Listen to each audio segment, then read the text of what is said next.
Okay, so the progress is there, and the self-adjusting clutch is installed already. So I'm happy with the progress.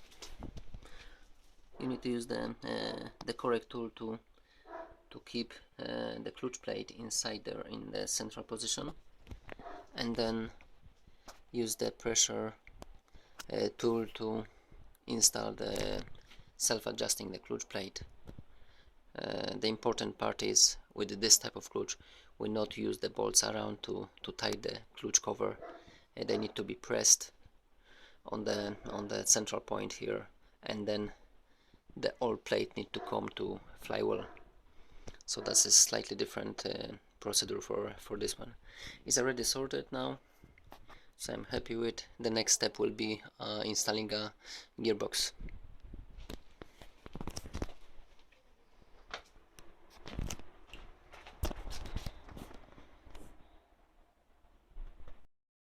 Okay, so the next step is prepare. Is actually connecting the engine and gearbox together. What I actually do is I'm putting some small plate here, the wooden plate, and put the gearbox on, and then the next step will be just to make the correct angle for engine using the handle. As you can see, I can catch exactly or pretty much similar angle for gearbox and engine, and then lower down and just connect this. Yeah, my little secret today is I'm on my own, so there is no one who can help me with, and I do the job myself. So yes, it's possible. It's possible if you think properly and you prepare yourself with the correct tools and correct position for work. It's pretty much simple story. So lower down the engine and connect to gearbox. That's the next step.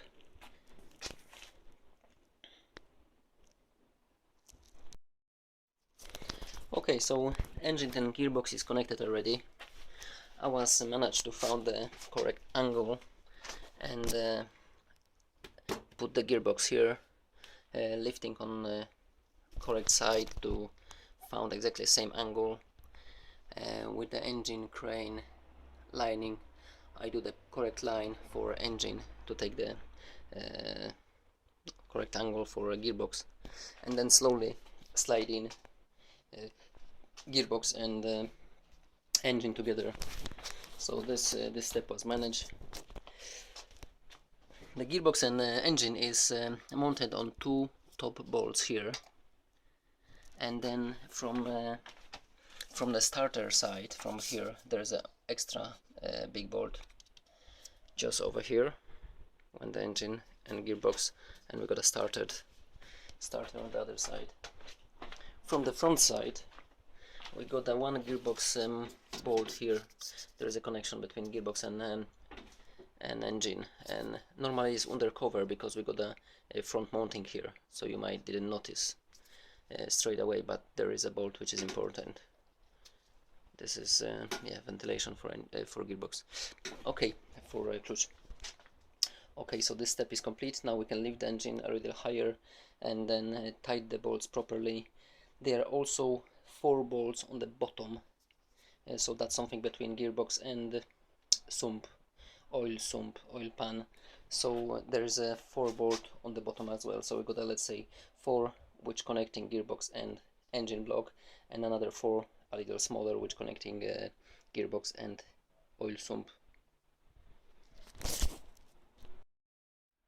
Hello, welcome back. So we got some progress from yesterday.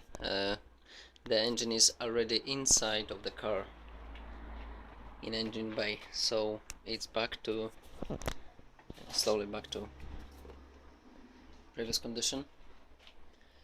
Okay, so without cover on the top, it's like it looks like.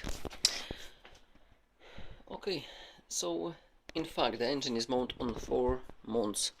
We got a mount which is on the gearbox here. We got a front one, That's the one with the bolt. It's a rubber bush. That's the back one, which is over there. It's holding to gearbox really. And then there is a front one, which is around timing belt here. So that's how it looks on the step. It wasn't easy, as the space is not really there, too much space, not too much space to play with the engine. But yes, this step is sorted. So the next bit will be, before we continue, will be to connect the clutch slave cylinder. We connect this hydraulic line, and then we want to bleed the system. So that will be the next step before we continue with putting back all the parts, bits. Okay, see you next part.